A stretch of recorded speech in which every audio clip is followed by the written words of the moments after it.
Hey everyone, welcome back to National Park After Dark. I'm Cassie. And I'm Danielle, and we are two different vibes today.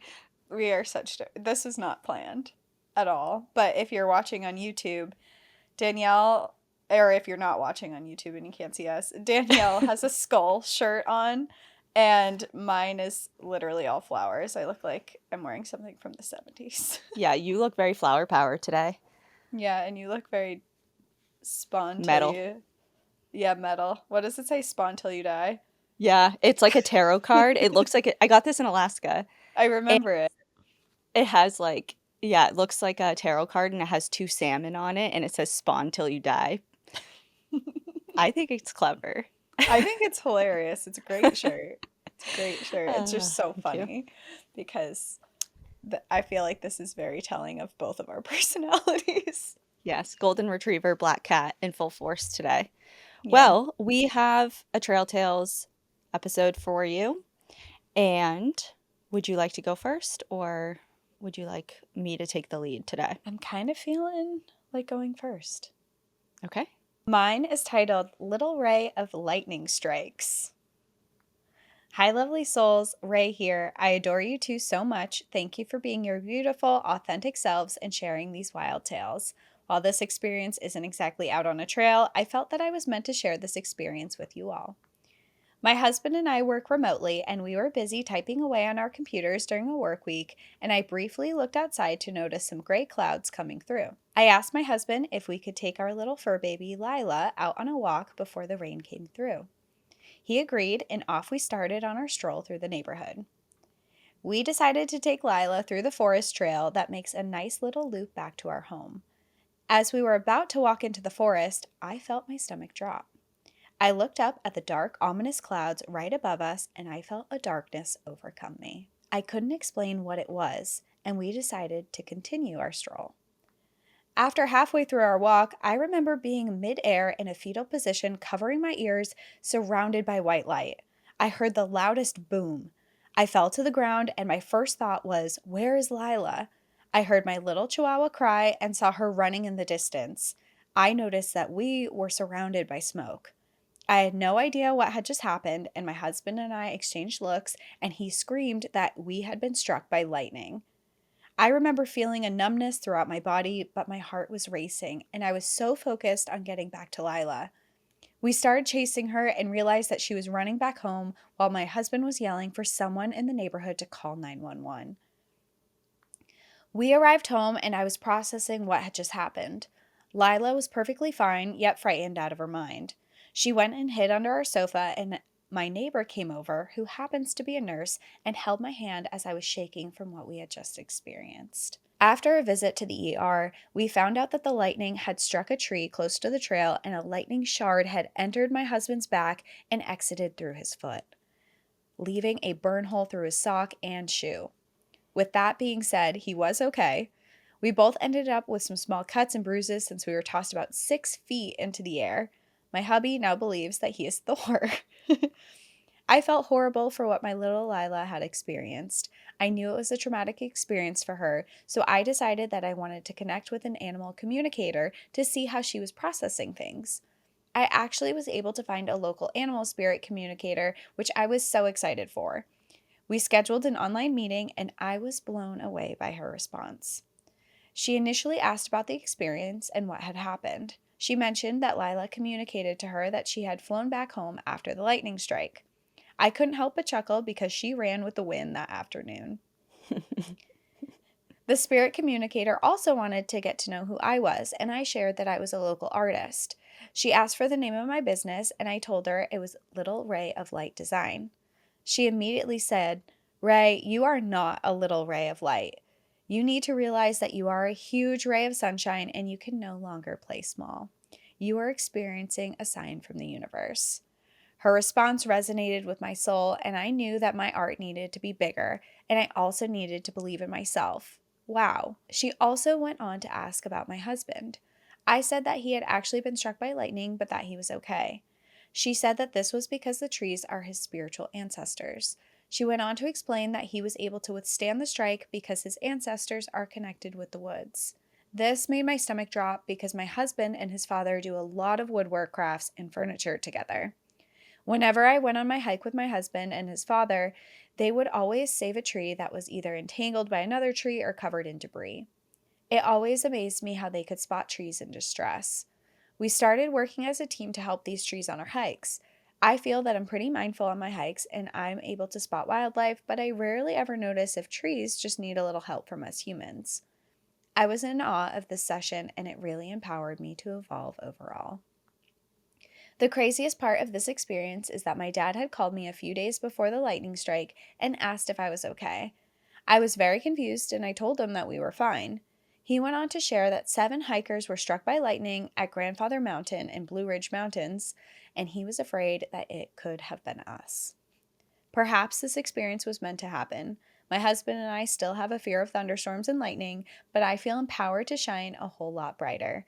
Enjoy the view, my dear friends, but watch your back as lightning may strike. Ray. Wow. That story was all over the place. It had a little bit of everything.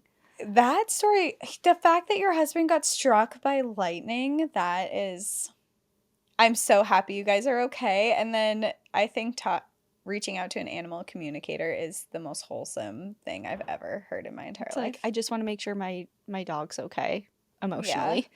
That's such a Yeah. Chihuahua Parent dog thing to do. parent. Yeah, it really is. Like they're just your babies and Chihuahuas are probably some of the best well taken care of dogs in the world. Yeah, They're they just really are. they're your little babies. Yeah.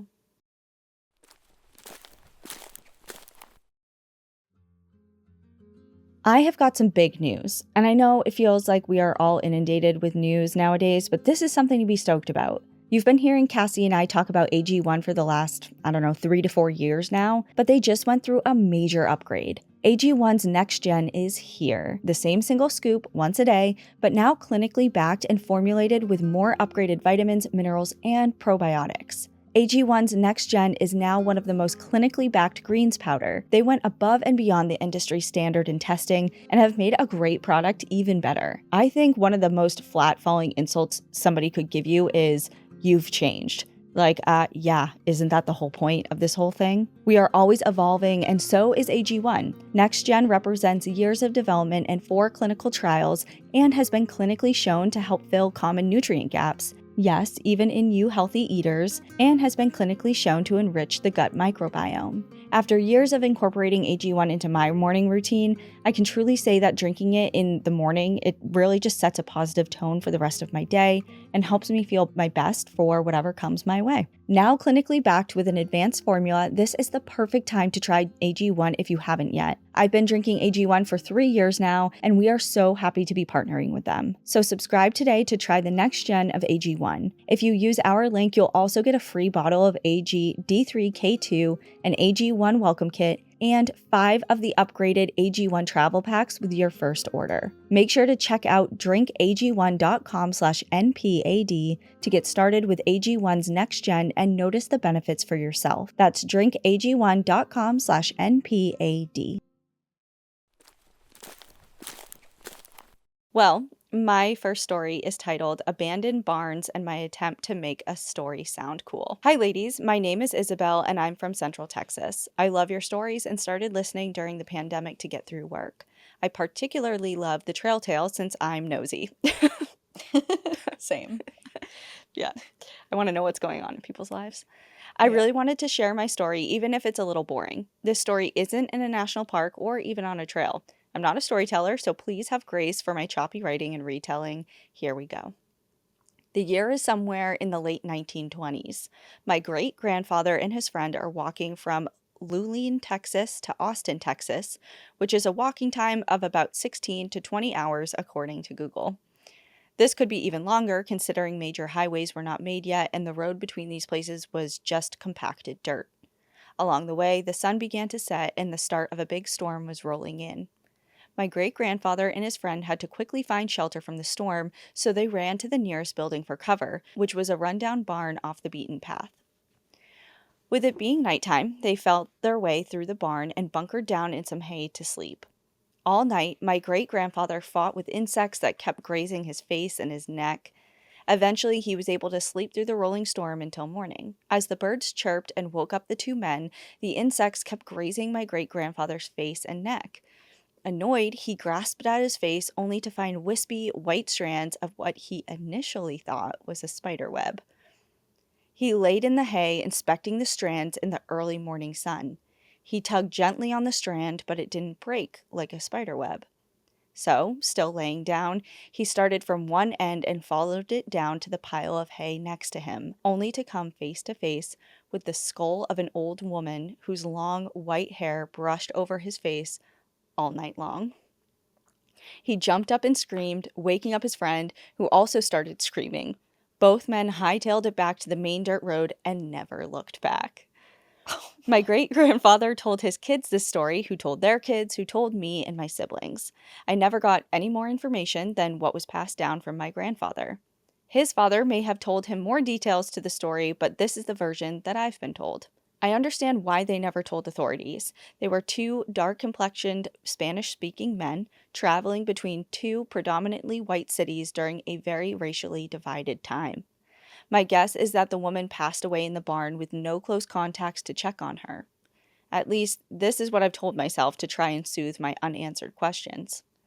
Anyway, hope you both found it somewhat interesting, and I hope others find this treasured family story as a weird little quip to use as a filler in a boring conversation. Enjoy the view and watch out for abandoned barns and mystery spiderwebs. Love, Isabel. Well, it definitely was not a boring story, Isabel.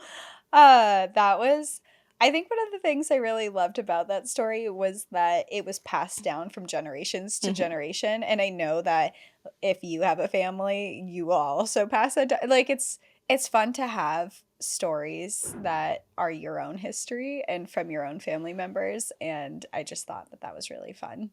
I am now officially asking for family lore Yeah, stories, please, because that was fun. please. That And was I'm fun. now nosy and want to know what Be people's nosy. great grandparents were up to.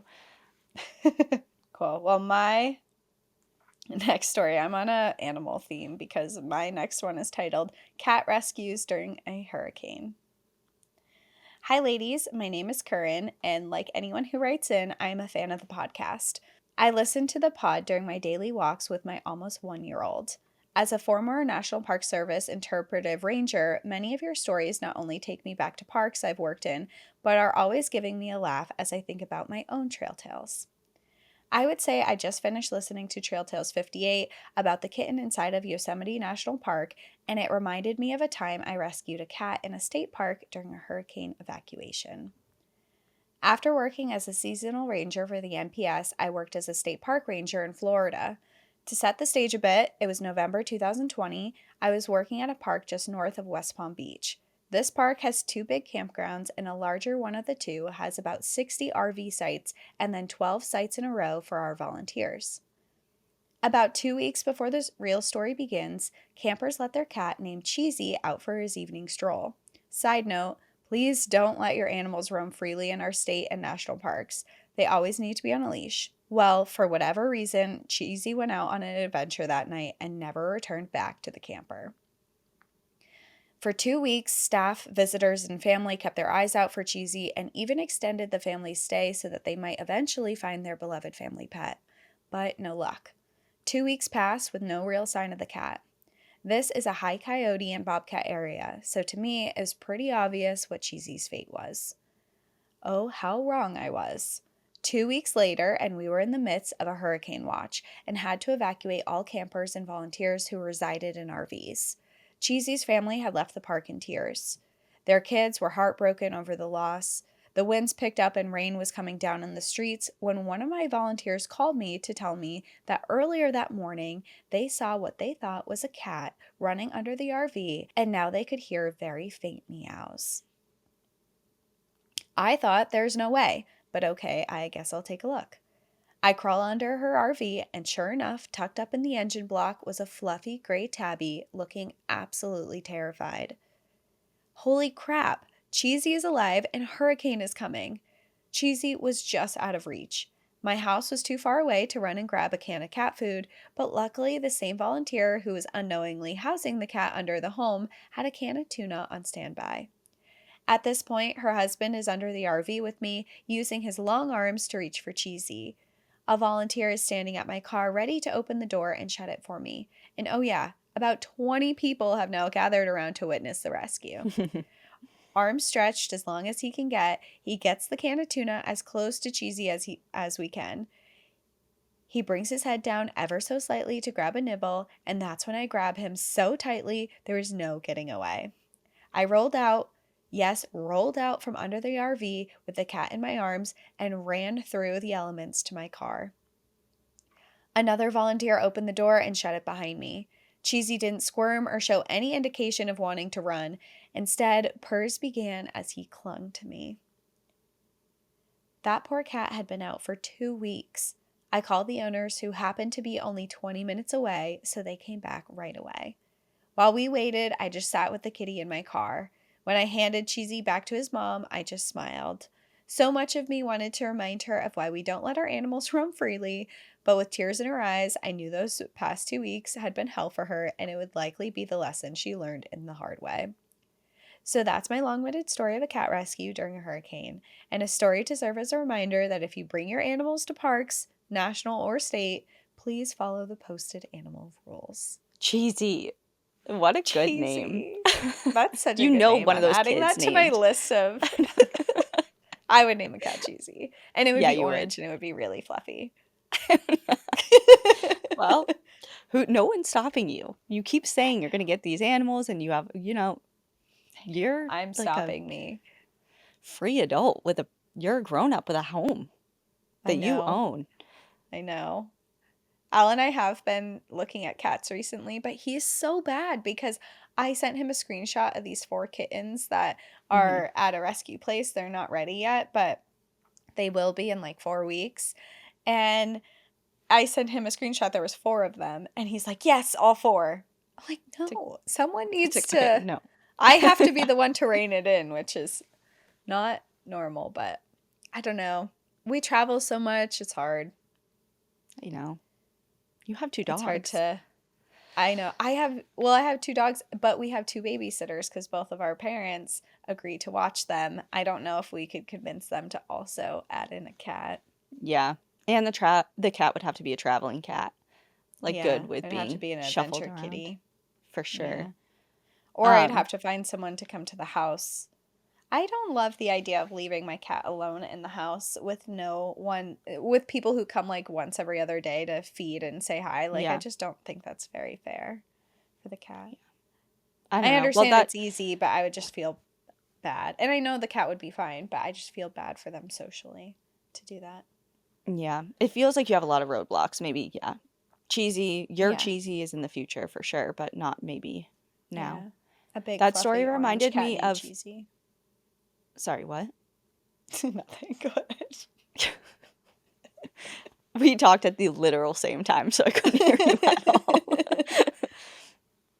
I was just saying that I would have a giant fluffy cat named Cheesy. Oh, okay, yeah. It was We not went over important. that. It's very unimportant. What the hell was I gonna say? Oh, right. That story reminded me of the one I did now years ago, like at least 2 years ago. It was a bonus story about Jade, the dog Jade in Yeah. Yellowstone that was lost for like months in the park And after a car accident. And this dog got Yeah. out. Her name was Jade, and she survived in Yellowstone for months. And the story was really cool. I read a book about it, and it was it heartwarming. was a really interesting, heartwarming story. Yeah, Because and then that would be devastating to have like a that bad is ending to that. But when I tell you the pit in my stomach when I think about my dog now getting out and like running away and getting lost, it makes me physically sick. Like when people are like, oh, they hear a story about something and they're like, oh, I feel sick.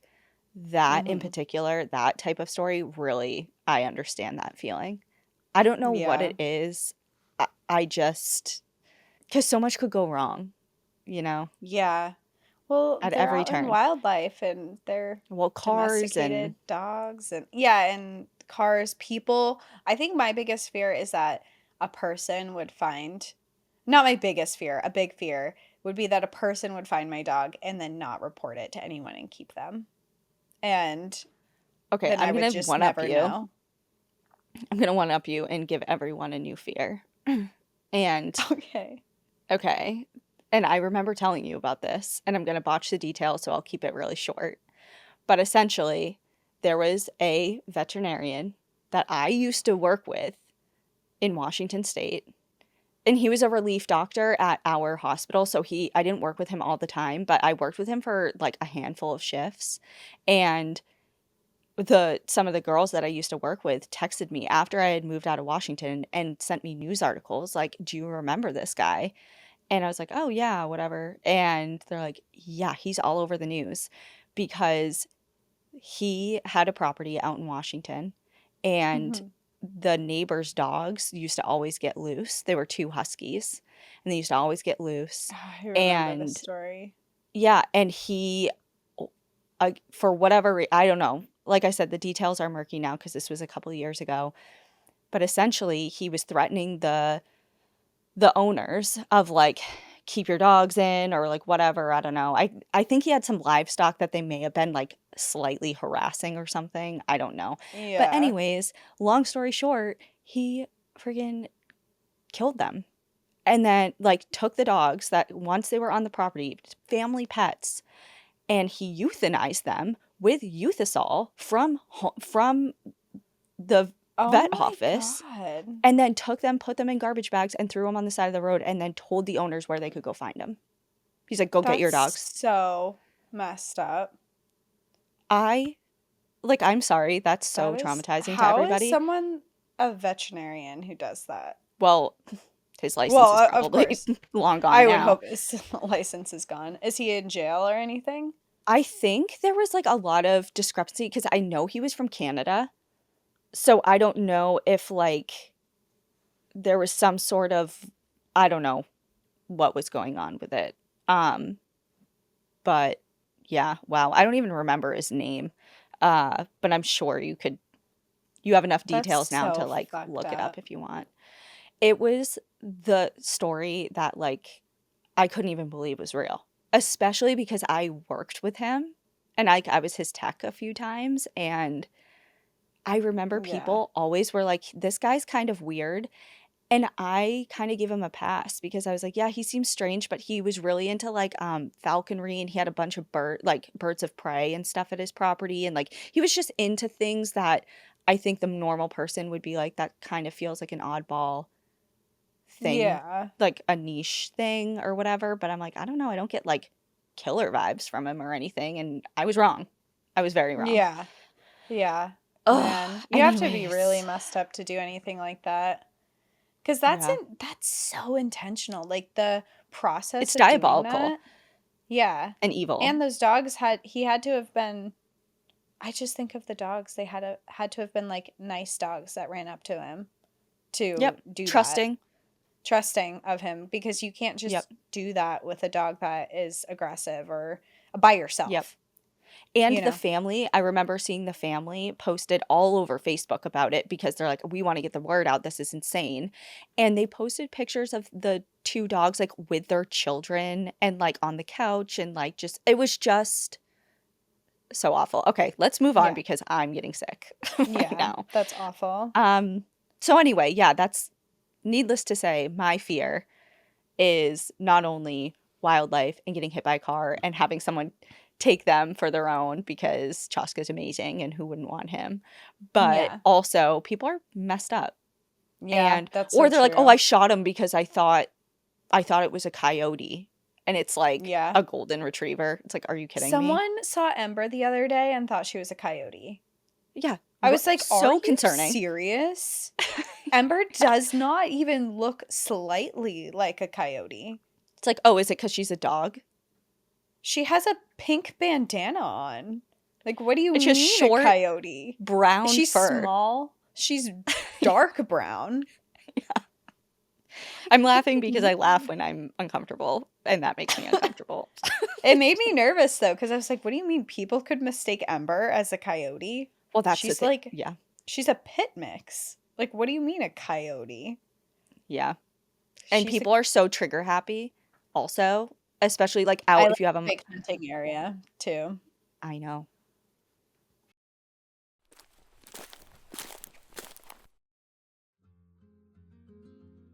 Let me ask you something. When's the last time you tried something completely new? This summer or fall, if you're looking for an amazing place to adventure, go to Moab, Utah. Yes, of course, there are the two iconic national parks that I love, Arches and Canyonlands, but that's just the beginning. Moab is packed with incredible adventures that you might not even know about. Here's the move. Go with a guide. Seriously, try rafting the Colorado River, whether it's a fun half-day trip on the daily or a full multi-day journey through Cataract Canyon, or there's lots of rock climbing, canyoneering, mountain biking, even horseback riding. There's truly something for every comfort level. And at night, man, are the stars amazing. Moab is a certified international dark sky community surrounded by dark sky parks. Some of my favorite nights camping under the stars have been in Moab, and you have to try it. There are also lots of places to explore nearby. Take a side trip to Bears Ears, see ancient petroglyphs, drive the Colorado River Scenic Byway. You'll never forget your time here. Bottom line, don't just pass through Moab, discover it for yourself. Go to discovermoab.com to find guides, places to stay, and all the info you need. That's discovermoab.com. Plan your trip today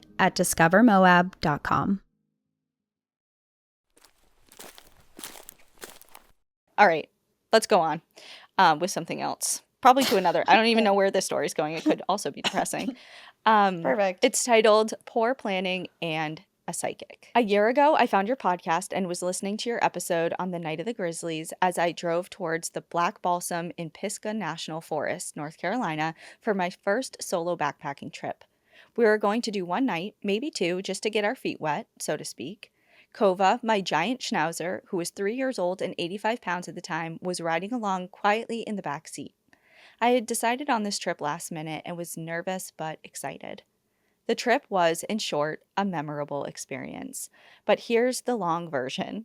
We arrived late to the trailhead and started up towards Black Balsam Knob with 40 minutes to sunset. Reaching the top of the rise, I realized we did not have time to cross and get back down under the tree line before sunset as I had planned, and this posed a problem since we were hammock camping. No trees equals no hammock.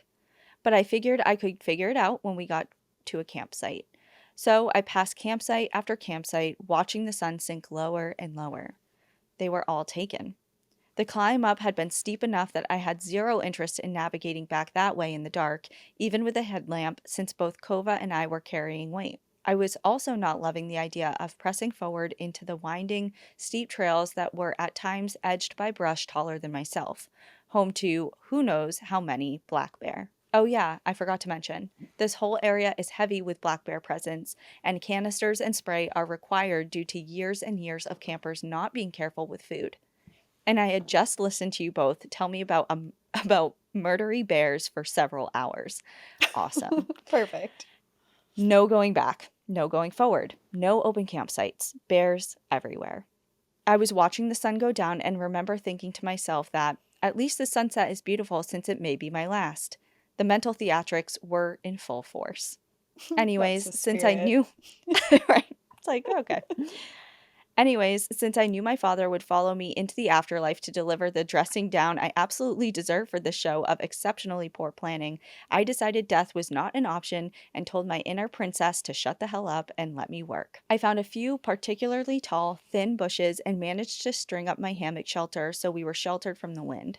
I threw down the hammock as a tent floor, set up lanterns, and then took Kova's pack and my bear canister down the trail to stash until morning. Then I crawled into our makeshift shelter with Kova and hunkered down for the night with a degree of self-satisfaction since I had rigged what I felt was a passable shelter. I had to get up once and put my backup fleece on Kova and tuck him under the blanket since condensation was building and temps were dropping. The shelter was now feeling less satisfactory. But thanks to our combined body heat and my single brain cell having considered packing layers, I did not end up with hypothermia. And then at 4 a.m., I was woken up by the sound of growling. Very close, very loud rumbling noises, which I was absolutely not about to investigate. It happened just once, and then it was quiet for who knows how long. It felt like an eternity. There were no crunching leaves, no snuffling, nothing. Kova seemed unconcerned, which should have calmed me down, but since I was absolutely convinced at this point that we were about to be eaten, I just assumed there was something wrong with my dog. And then my stomach growled again. I had forgotten to eat dinner in my haste to stash our food and to get inside the tent, and now I was hungry. I was also so done with this shit show of a trip. And so I set aside my last brain cell and decided that come hell, high water, or bears, we were leaving at sunrise. It's so funny because the paranoia surrounding this is definitely because of you, Cassie. Me? Yes, they were Me. just listening to Night of the Grizzlies, which is, I didn't make that story up. yeah, but you sent it out to the masses in a way That was that, terrifying. yeah, yeah. Sorry that I caused your stomach growl to scare you. I started packing our tent, located our stash, and cracked a canned coffee before donning my headlamp and hitting the trail. We reached the top of Tennant Mountain just after sunrise, and I admit, stopping there to finish coffee and have breakfast was spectacular. We cut out Grassy Cove Top and instead followed a shorter loop back to the trailhead, arriving at the car around 10 a.m. I drove home feeling tired, proud, and determined to never again be such a dumbass. About 5 months after I nearly unalived Kova and myself in the mountains, I hired a pet psychic.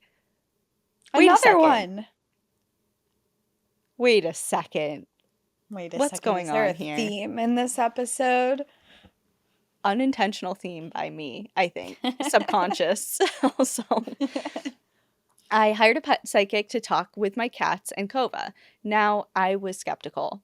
I'm super spiritual and believe in this stuff, but still, scams are real.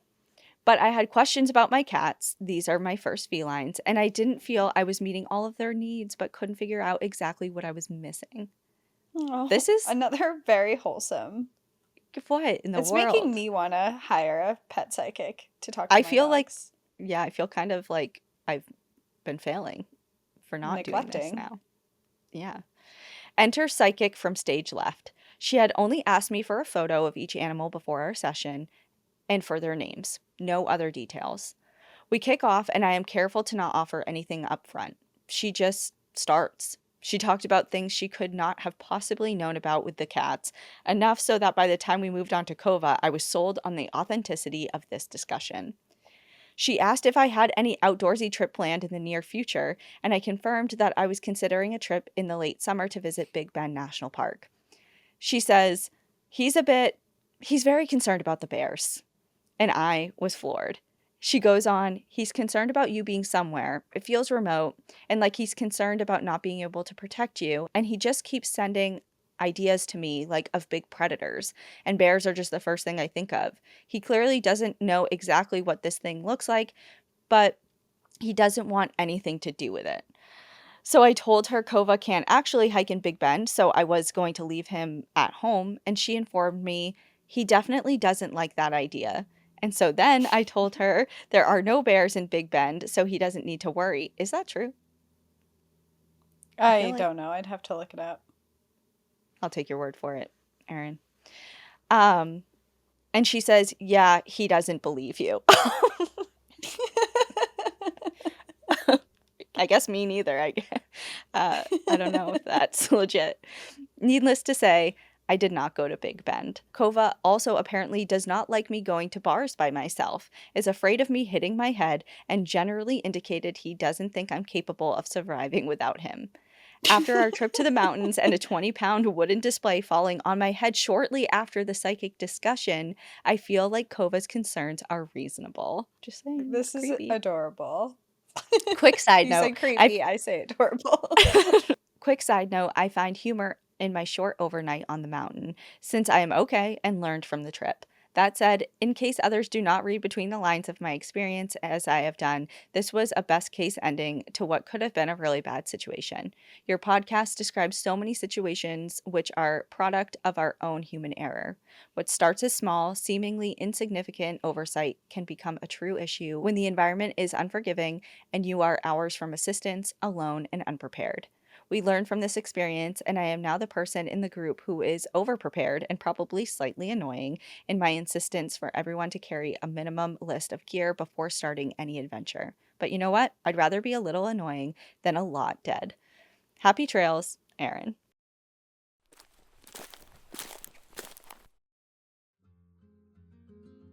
Excuses are very 2024, so let's stop making them, especially when it comes to booking doctor appointments. I get it, it can be daunting, especially if you need to find a new provider. The scheduling, the figuring out in-network availability, making sure the doctor is legit, it's not always easy, but with ZocDoc, it can be. ZocDoc is a free app and website where you can search and compare high-quality in-network doctors and click to instantly book an appointment. Whatever type of provider you need to see, a dentist, a gynecologist, a mental health professional, a primary care physician, ZocDoc has over 100,000 doctors across every specialty available. Huge bonus, you can filter for in-network providers, those that are highly rated by verified patients, and are in your area. Once you find a doctor that checks all of your boxes, you can see their actual appointment openings, select a time that works for you, and click to instantly book a visit. And appointments made through ZocDoc happen fast, typically within just 24 to 72 hours, and you can even score some same-day appointments, and I did just that last week. I procrastinated on booking my annual physical because I was dragging my feet about finding a new doctor since moving to Maine, but I just zipped over to ZocDoc, plugged in my parameters, and got scheduled that same afternoon. So stop putting off those doctor appointments and go to ZocDoc.com/NPAD to find and instantly book a top-rated doctor today. That's ZocDoc.com/NPAD. ZocDoc.com/NPAD.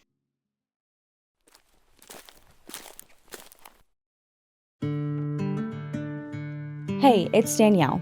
We know you love stories about little-known history, adventure, and the great outdoors, so we want to recommend another show you have to check out. It's called The Explorers Podcast, and I've been totally hooked. Host Matt Breen dives deep into the epic and often extreme stories of history's greatest, and sometimes not so great, explorers. We're talking everything from polar survival with Shackleton, to the madness of Magellan's voyage around the globe, to explorers lost in jungles, deserts, and frozen wastelands. It's immersive, it's intense, and it feels like you're right there on the expedition. What I love is that Matt doesn't rush these stories. Some episodes are a quick 30 minutes, and others are multi-part sagas. But every single one is a gripping look at the lengths people will go to push beyond the edge of the map. So if you're into dangerous treks, strange history, and people who've risked it all to chart the unknown, go listen to the Explorers Podcast wherever you get your podcasts.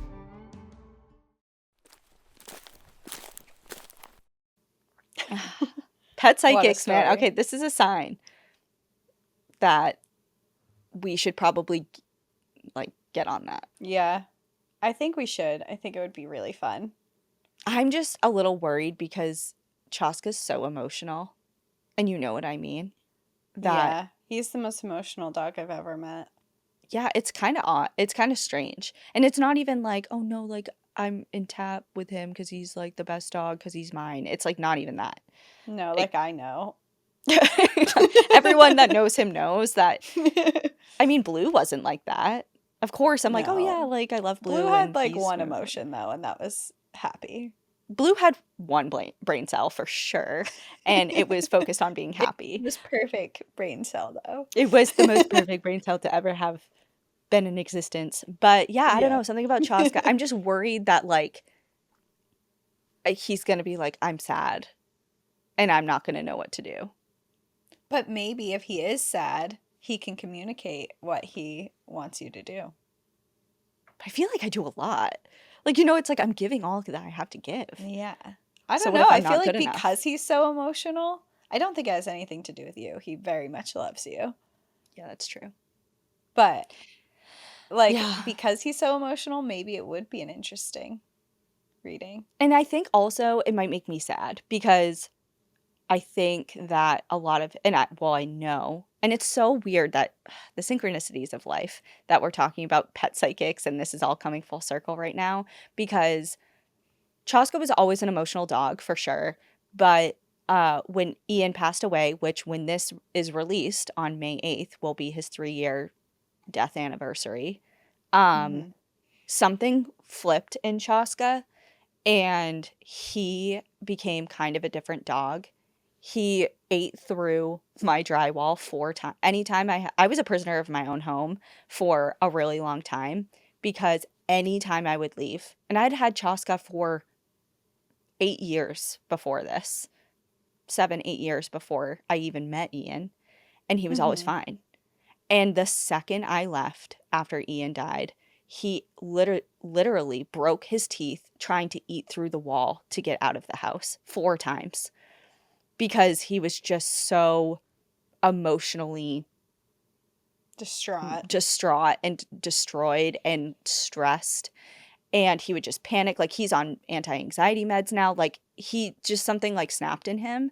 And I'm Mm-hmm. just like really afraid to hear from him directly. It's like I already know. And I Yeah. don't know if I want to know through a psychic. It's like if you want to tell me things that are maybe nice, I'll listen. I don't know. I'd be down Yeah, for like it, you don't but want the confirmation of something that you already know. yeah, That's I really don't know. hard. Yeah, but I Yeah. feel like if you were to do it with Tucker or Ember, I would love to hear their experience and their thoughts. Yeah.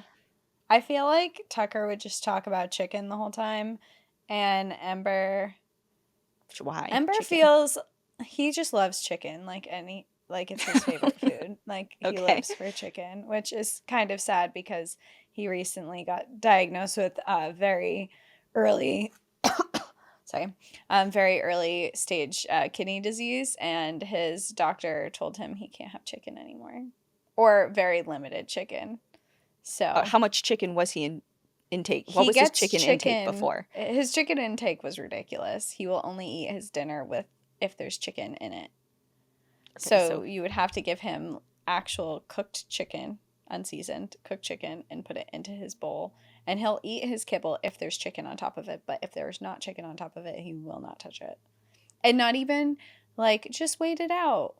We tried waiting it out, and it was 4 days, and he still was refusing to eat. And we're like, okay, well, we have to feed him. So yeah, like chicken he it is. was, it's chicken or death. And so, Have you so tried like I don't know, like a chicken topper, like flavoring? You know how they yeah. have like So toppers and what stuff like she that? recommended is doing like a low sodium chicken broth on top. Um, He's gonna know. he's gonna know. So what I was thinking is that I would do white rice and then put a low sodium chicken broth like soaked in the white Oh, rice right. and put it on top, so I can so I can trick him. I could chicken trick him. I could chicken trick him. Yeah. But I would be interested to hear from Ember because I don't know her first few weeks of life. I feel like Mm-hmm. Ember is a little bit more of a like enigma, I guess, in her Like a emotions. mystery. But yeah, she's kind of a mystery, but there's some things about her that I would be interested to know. Like one theory I have for her is she was from southern Texas and she was born in March. Um, Mm-hmm. and she is not afraid of weather or thunderstorms, lightning, anything, any type of weather. She is fine being outside. She does not care at all. And I kind of think that she was like this tiny little baby. They found her at 6 weeks old running around by herself without any siblings or a mom or anything like that.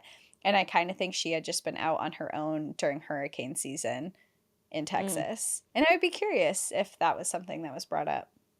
Yeah, she's like, I have weathered all storms. Yeah, she And does not care. No yeah. matter the weather, does not matter. She wants to be outside.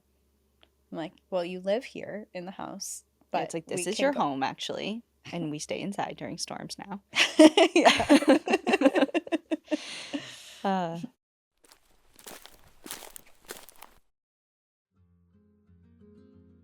I don't talk about this much, but now's the time. I am so prone to nausea. I don't know what it is, but I've always had the biggest sensitivity to it. It'll hit me randomly all the time, doesn't matter what time of day it is, what I've ate, or what I'm doing, and I've struggled with finding a solution to combating it, but relief has come in the form of Relief Band. Relief Band is the only anti-nausea wristband that quickly relieves and effectively prevents nausea and vomiting associated with motion sickness, anxiety, migraines, hangovers, morning sickness, chemotherapy, and so much more. Relief Band is legitimately a band that you wear on your wrist to give you relief from nausea, and you can change the intensity depending on how you're feeling to make it stronger or weaker. It's 100% drug-free, non-drowsy, works quickly before or after symptoms start, and has zero side effects. And this is such a lifesaver for me because in the past, I have worn these anti-nausea patches and had to take them off because they blurred my vision and gave me some other weird side effects. But now with Relief Band, I have my solution. The technology was originally developed for hospitals before being sold to consumers. It's FDA approved, clinically proven, and recommended by doctors nationwide. And I know I just shared my experience with you, but I'm not alone. A customer named Michael said, quote, "The Relief Band is the first product I have tried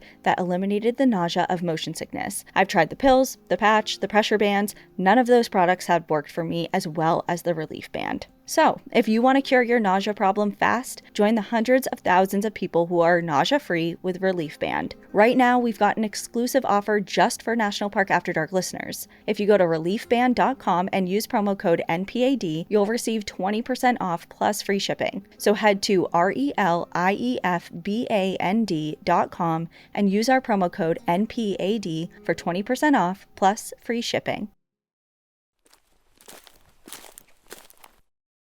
Well, to keep the theme going, my next story is titled Dream Premonitions and Protective Birds. Actually, I see what you're seeing, and I think it says burb. It says burbs, but then it talks about birds. Yeah, What's a burb? What's a burb? I thought it was a typo.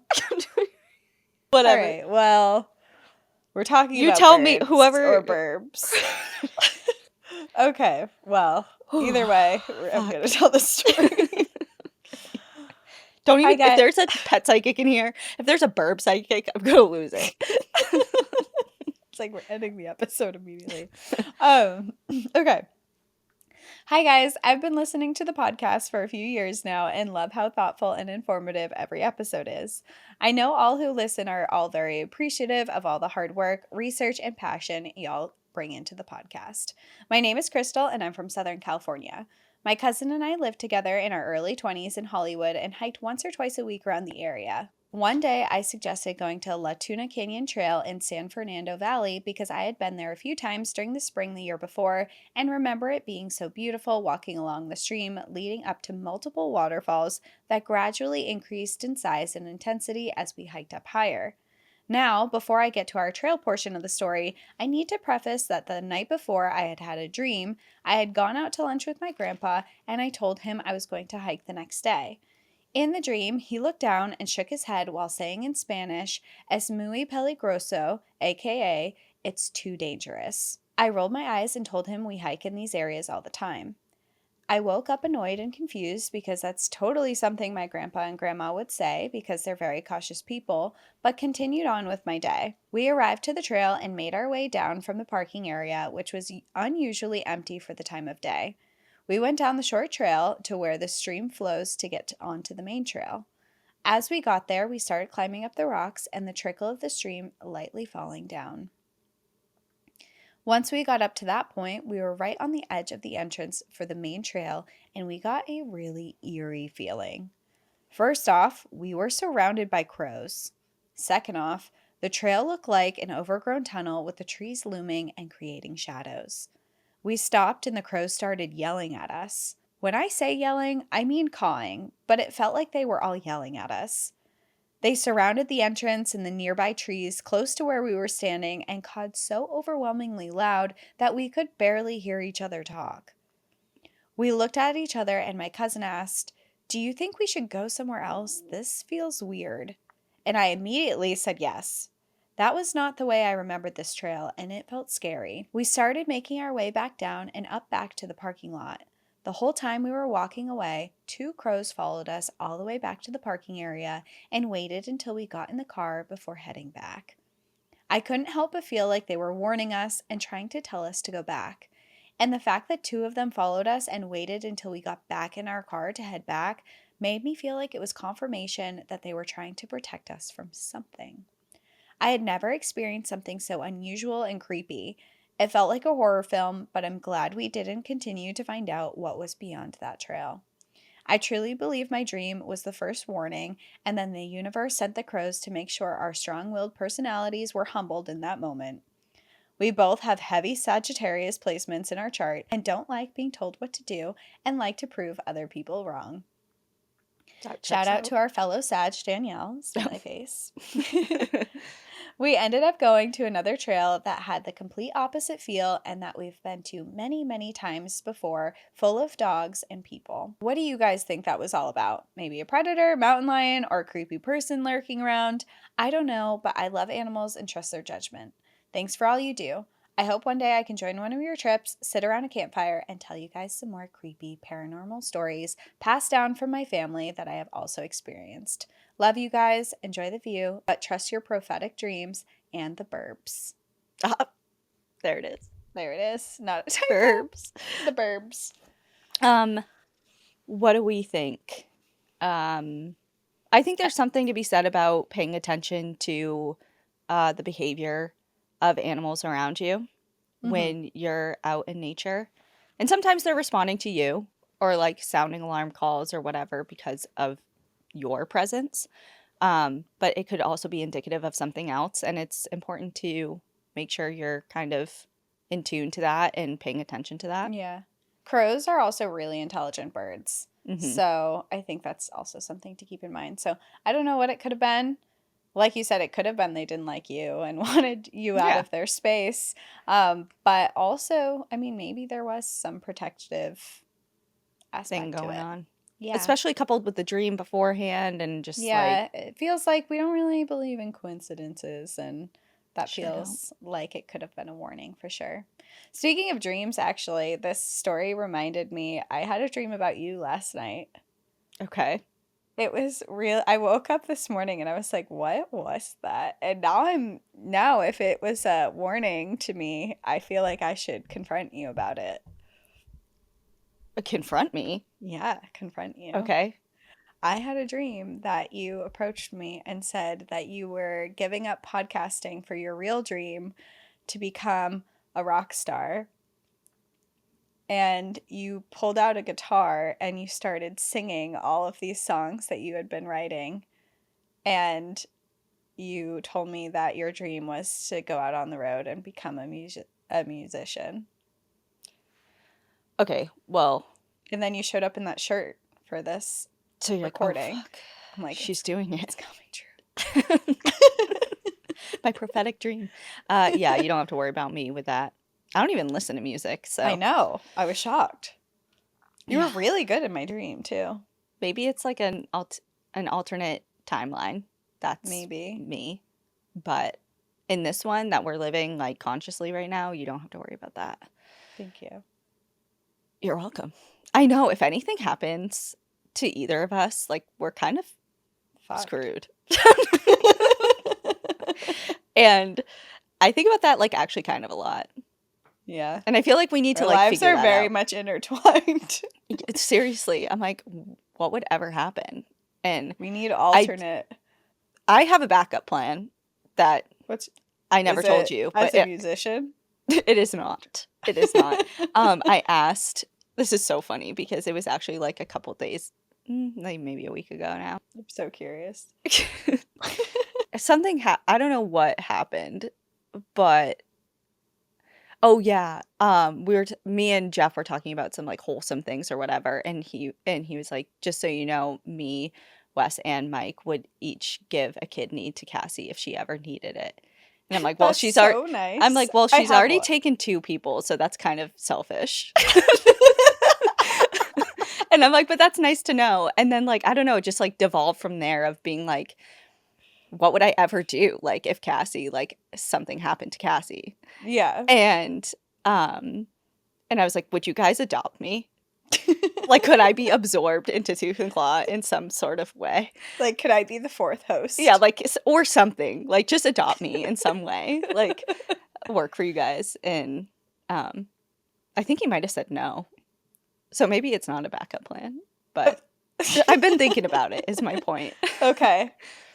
All right. So I you mean, should it's probably not a think about that. bad thing. I mean, you should have a backup plan, I And I'm not guess. saying just me, like I could Yeah. go No, I before you, know. which I Now think I I'm might. like, But you think you're gonna die before me? yeah, Why? I don't know. I just feel like I am. Really? Yeah. I feel like you're long for this world. I do too. My mom told me, so I backstory if you're like new to the podcast, but I have almost died very many times in my life. I've had 2 kidney transplants and I've had countless surgeries and I'm still kicking. But Still doing my well. still doing well. My health is great right now. But my mom, when I was a kid, when I was going or a baby, I think when I was first born, I had to have a lot of surgeries to live, and my mom was in the hospital with me for months and months at a time. And she saw a psychic who told her that she sees me as an old woman Mm. one day. And I've always kind of like held that in my pocket a little bit and been like, okay, well, I have some shit to go through for sure. This world has some pretty rough plans for me, but I do think that I will be here for a while. Yeah. I think it's also because I can very much envision you as an older woman. You know what I mean? Like Am some I people hot? I'm like, I don't know if I can see that, but for you, like I see it like so For me? clearly. Am I cute? Yeah. Yeah. Yeah, thank you. You're welcome. That's all I needed. Me and that psychic, we know. Um Well, anyway, I would really appreciate if you would hang for a while too. Um, I'm freaking trying. Doing my best. I would really appreciate if you. I know you have otherworldly aspirations, but I would appreciate if you stayed in this one for quite a while. Okay, yeah. I have commitments here and I do Yeah, follow through with my commitments. So you lucky do. for you. Lucky for me. Yeah. Okay. Anyway, my Anyway. last story is titled Fear and Adventure in Widowhood. I'm a relatively new listener. The first episode I listened to was the one on Port Chicago, and I've been hooked ever since. I love hearing all the stories you guys share and getting to learn so much about the things no one else tells you about. I also think it's really fun to hear listeners' trail tales. I didn't really think that I had any to share until today when a conversation with my husband, Josh, last night sparked something. 8 years ago, I was in a very different place in life. I was married previously, and in September of 2016, I found myself a widow at 31 years old. My late husband, Mike, passed tragically in a motorcycle accident at 36. That first year was a dark place I never knew I could find myself in. I had never been scared of trying new things, but anxiety found its way into my life in lots of ways, and even some that I still deal with today. Josh had asked me last night if I ever still think of Mike, and while I do, it's usually in stories that come up here and there. While listening to NPAD this morning on the way to work, it made me think of one that happened just over a year after Mike died. So, back to the being scared of trying new things thing. Some good friends of mine love kayaking rivers. I did not grow up in or around water. I mostly grew up in the desert, so this was definitely new and now sounded very scary. They convinced me to join them on the Nantahala River in North Carolina, and for some reason I said yes. So early morning in late September, we drove up and started our trip. One double ducky for me and my friend Kim, and 5 kayakers, her husband Jason, their son Gavin, and 3 other friends. I started off a little rough. Gavin quickly went swimming and did not want to continue on. Kim and I dumped out also to make sure that he was safe and took a good 10 minutes to convince him to get back in his kayak so we could continue on. There was no choice as we were on the bank of a river with nowhere to go but down. We finally got everyone back in and continued on. The rest of the first half of the trip was beautiful and had relatively gentle waters. We stopped at a riverside pizza place and enjoyed lunch, as well as some much needed break time before finishing up the route. Gavin decided he didn't want to go on any further and Kim was going to stay with him, which meant I would most likely have to venture down the river in the Ducky by myself. That was not going to happen. I was still having fun, but only because Kim was with me and knew what she was doing. So I was out. Even though I felt like that was the right decision, I was still disappointed to not complete the route that day. But then we realized we had to turn the Ducky in at the end, so Jason decided he would leave his kayak with Kim and Jason and take the Ducky down and offered to have me go with him so I could finish the river. Yes, off we went. The final part of this river route is a Class 3 rapid that can definitely turn your boat over and off you swim. As we were getting close to it, Jason started giving me more direct tasks of where we were going to go over the rapid and how to paddle through it. You can hear the water getting louder and louder and see lots of people standing off to the side watching others go over the rapids. And also people watching to help you get out if you needed it. I felt the nerves growing, but also the excitement. Before I could really get caught up in my head, we were going through the rapids and over we went. And no swimming for me. It was one of the most exciting things I had ever done, and I just kept thinking, I did it. That moment changed things for me as I continued to move through my grief of losing Mike, and the buildup of self-confidence from that moment and that trip has stayed with me ever since. While I definitely went through years of anxiety issues related back to losing Mike, I have worked really hard to find the girl who got lost in all of that and that sense of adventure. In all of that work, I found Josh. Not only someone who has always supported anything and anyone from my past life, but someone who is always ready for an adventure and has continued to help me find that part of me that I feel like I lost years ago. I'm sure it's no coincidence that he was a prior raft guide himself, and while we haven't gotten on a river together yet, we spend a lot of time in our own backyard with our two boys playing in our creek. Thank you for allowing a space to share and hear stories from everywhere and everyone. I hope you know that you make a difference. So enjoy the view, but watch your back and don't let the fear of something new stop you. Allison. I love that story. Me too. That was really fun. And it kind of, the whole time I was reminiscing on some like whitewater stories that we have had too. Me And too. it's just, it's a fun adventure, and it's different if it's not something that you normally do. When we were in Banff, do you remember what class that was? 2? Yeah, or 2 or class 3? 3, I think. Yeah, I'm trying to like Yeah. mentally see what she was seeing. But Yeah. especially for someone who's never done that and then all of a sudden it's like we're going. It's like you're in it now. You're in it. But yeah, I don't know. I like the sentiment of that, and just because I can personally relate to that too, and like trying to find yourself again after a loss or a big change or some trauma that you may have experienced, and trying to like, you're never going to get back because like you're not that person before or anymore, you're changed, but like trying to like rebuild and get parts and find of your yourself. the new person that you are. Yeah. And it takes a lot of freaking work. So I really appreciated the way that she worded that, and good for her. Well, thank you everyone for hanging out. Yeah, that was it. Those are all our stories for today, except we do have 2 additional ones that we will have on our Outsiders Only on Apple subscribers or Patreon, so you can hang out with us there. My story is titled Caught with My Pants Down. And mine is titled Bears Are Just Big Dogs, right? Right. Maybe. Well, we'll see. Thank you everyone for tuning in. We will see you next time. In the meantime, enjoy the view. But watch your back. Bye everyone. Thank you for joining us again this week. If you have a trail tale of your own you'd like to share, you can write to us at npadstories@gmail.com or visit our website at npadpodcast.com. Bonus trail tales and content are available to Patreon members and Apple subscribers. Follow the show on Instagram, TikTok, Facebook, and X at National Park After Dark. And if you prefer to watch our episodes, you can find us on YouTube at National Park After Dark. And as always, if you enjoy the show, please take a moment to rate, review, and subscribe wherever you listen to podcasts.